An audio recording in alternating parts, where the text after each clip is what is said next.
अगर ट्रेडिंग में कोई सबसे अच्छी स्ट्रेटजी है तो वह है ट्रेंड के साथ ट्रेड करना। और मैं भी ट्रेंड के साथ ट्रेड करना पसंद करता हूं। लेकिन हम सभी जानते हैं कि मार्केट में हमेशा ट्रेंडिंग मूवमेंट नहीं होती, बल्कि ज्यादातर समय लगभग 80% प्राइस साइडवेज रहती है। लेकिन जब प्राइस साइडवेज हो और हम ट्रेंड के साथ ट्रेडिंग करने वाली स्ट्रेटजी को फॉलो करते हैं तो हमारा बहुत ज्यादा नुकसान हो सकता है, क्योंकि हमें मार्केट की ऑर्डर स्टेट के बारे में जानकारी नहीं होती। मार्केट हमेशा एक ही स्टेट में नहीं रहती, बल्कि अपने स्टेटस को बदलती रहती है। जब मैं शुरू में प्राइस एक्शन सीख रहा था तो उस समय मेरे पास सिर्फ वही स्ट्रेटजी थी जो ट्रेंडिंग मार्केट में काम करती थी। लेकिन जब भी मार्केट साइडवेज में जाता तो मेरा स्टॉप लॉस हिट हो जाता और मुझे नुकसान होता। इसीलिए अगर आप डे ट्रेडिंग या स्कैल्पिंग करते हैं या करना चाहते हैं तो मार्केट की ऑर्डर स्टेट को समझना बहुत जरूरी है, क्योंकि जैसा कि मैंने बताया, खासकर इंट्राडे में मार्केट 80% समय साइडवे ही रहता है। मार्केट का सबसे पहला स्टेट होता है ट्रेंडिंग स्टेट।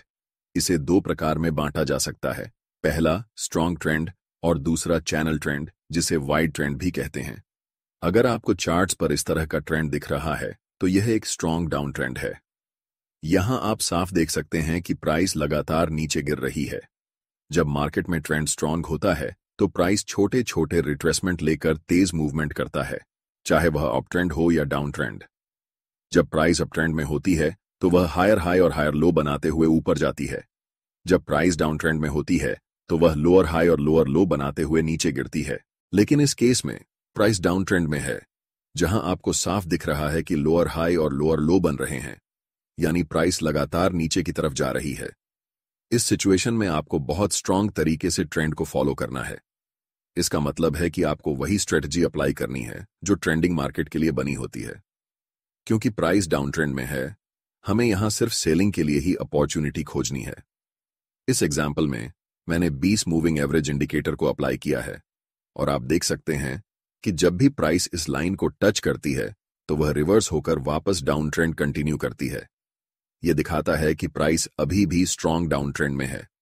अब हम दूसरे टाइप के ट्रेंड को समझते हैं, जिसे वाइड ट्रेंड या चैनल ट्रेंड कहा जाता है। जब डाउन ट्रेंड में प्राइस का रिट्रेसमेंट ज्यादा बड़ा हो जाता है तो हमें चार्ट पर इस तरह के चैनल देखने को मिलते हैं। इस केस में हम ऊपर के सभी रिवर्सल पॉइंट्स को कनेक्ट करके अपर ट्रेंड लाइन ड्रॉ कर सकते हैं और निचले रिवर्सल पॉइंट्स को कनेक्ट करके लोअर ट्रेंड लाइन बना सकते हैं। इस तरह के चैनल में हमारे पास बाइंग और सेलिंग दोनों की अपॉर्चुनिटी होती है। हम चैनल के लोअर रिवर्सल पॉइंट पर बाय पोजीशन में एंट्री कर सकते हैं और चैनल के अपर रिवर्सल पॉइंट पर सेल पोजीशन में एंट्री कर सकते हैं। हालांकि हमारे पास बाय और सेल दोनों की अपॉर्चुनिटी होती है, लेकिन अगर ज्यादा कंसिस्टेंटली ट्रेड जीतनी है तो हमें ट्रेंड के साथ ट्रेड करना होगा।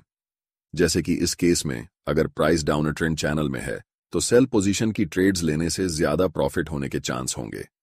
हम यहां पर एक बाय पोजीशन ले सकते थे, फिर जब अपर ट्रेंड लाइन पर प्राइस हिट होती तो हमें एक बेयरिश कैंडल देखने को मिलती। ये इन्वर्टेड हैमर कैंडल थी, जिसे हम पिन बार कैंडल भी कहते हैं। यहां पर हम सेल ट्रेड ले सकते थे। इसके बाद जब प्राइस लोअर ट्रेंड लाइन पर आई तो हमें एक बुलिश इंगुल्फिंग कैंडल देखने को मिली, जहां से हम बाय पोजीशन ले सकते थे। फिर जब प्राइस दोबारा अपर ट्रेंड लाइन पर हिट हुई तो हमें एक बेयर इंगुल्फिंग कैंडल दिखी, जहां से हम सेल पोजीशन ले सकते थे। मार्केट की दूसरी स्टेज होती है रिवर्सल स्टेट। इस स्टेट में ट्रेड करना सबसे ज्यादा मुश्किल होता है, इसलिए इसे समझने के लिए वीडियो को बहुत ध्यान से देखना। अगर आप मार्केट में नॉर्मली रिवर्सल ट्रेड करने जाएंगे तो 80% टाइम आपका स्टॉप लॉस हिट हो जाएगा। लेकिन आज मैं आपको एक ऐसी पॉइंट स्ट्रेटजी बताने वाला हूं जिससे आप कम से कम 50% टाइम सही ट्रेड ले पाएंगे।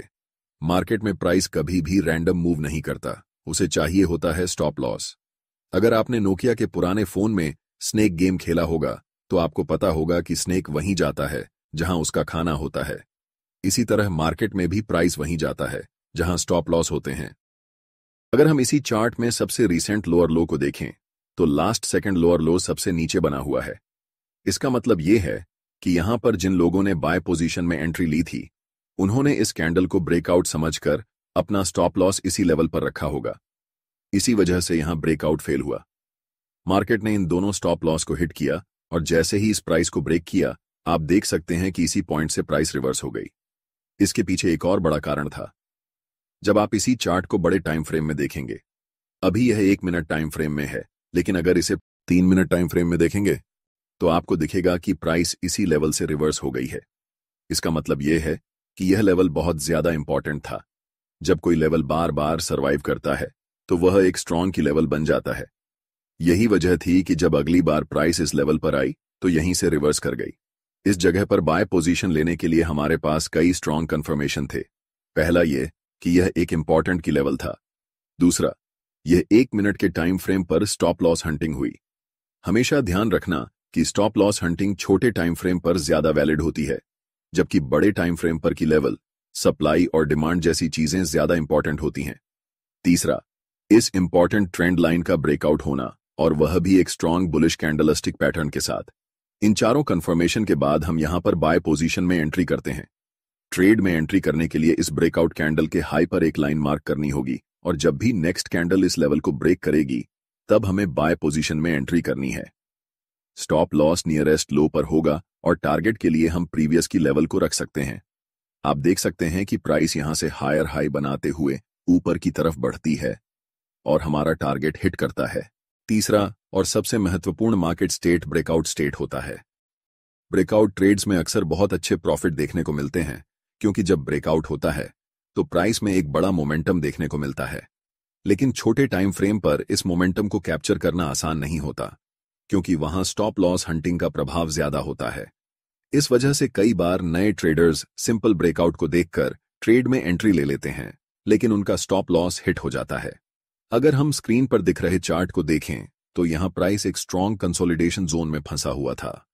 हमेशा यह ध्यान रखना चाहिए कि कंसोलिडेशन जोन के अंदर ट्रेड नहीं लेना चाहिए, क्योंकि यहां मार्केट बार बार स्टॉप लॉस हंट करता है। जब हमें इस रेंज का पहला ब्रेकआउट मिला तो प्राइस ने एक रेड कैंडल बनाई और तुरंत रिवर्स हो गया। लेकिन जब असली ब्रेकआउट हुआ तो देखा जा सकता है कि कैंडल कितनी बड़ी बनी है। इस तरह की कैंडल में आमतौर पर रिटेलर एंट्री नहीं लेते, क्योंकि उन्हें लगता है कि स्टॉप लॉस बहुत बड़ा हो जाएगा और रिस्क रिवॉर्ड उनके फेवर में नहीं रहेगा। सही तरीके से एंट्री करने के लिए हमेशा रिट्रेसमेंट का इंतजार करना चाहिए। जब प्राइस वापस उसी लेवल तक आए जो पहले सपोर्ट था और अब रेजिस्टेंस बन चुका है, तभी हमें सही एंट्री मिलती है। इस चार्ट में हमें उस लेवल पर इन्वर्टेड हैमर कैंडल देखने को मिली, जो कि एक रिवर्सल कैंडलस्टिक पैटर्न होता है। इस कैंडल के लो पर एक लाइन मार्क की जाती है, और जब अगली कैंडल इस लाइन को ब्रेक करती है तब सेल पोजीशन में एंट्री ली जाती है। इस तरह हमारी एंट्री बेहतर होती है, स्टॉप लॉस छोटा होता है और टारगेट बड़ा मिल सकता है। स्टॉप लॉस सेट करने के लिए रिवर्सल कैंडलस्टिक पैटर्न के ऊपर थोड़ा सा स्पेस देना चाहिए, ताकि मार्केट की वोलेटिलिटी के कारण स्टॉप लॉस जल्दी हिट ना हो। टारगेट के लिए पिछले महत्वपूर्ण लेवल्स को ध्यान में रखा जा सकता है। अगर इस पूरे प्रोसेस को सही से फॉलो किया जाए तो ट्रेडिंग में सफलता की संभावना बढ़ जाती है। इस चार्ट में भी देखा जा सकता है कि प्राइस ने लोअर लो और लोअर हाई बनाते हुए हमारा टारगेट हिट कर दिया।